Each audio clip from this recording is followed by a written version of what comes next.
nhà lan chiều tới mây bùa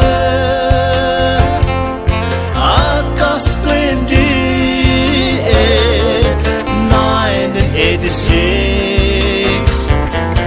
Kenneth Kesse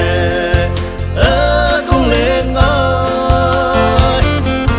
đâu phải mà sẽ có vui mà trả luôn ô tô carry dịp sáng lên buông ngồi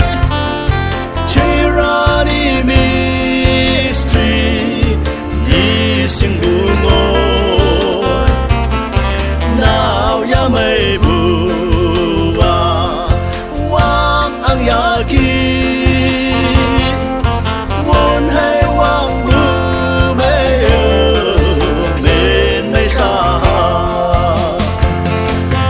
ô cả quang nắng bên nhôm na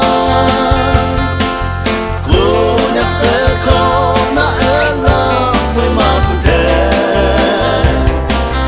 cha thế li âu quê mấy à pha nè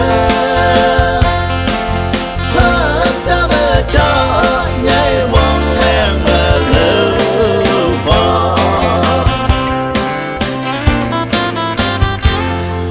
nam hay trái bù sai đi sông ai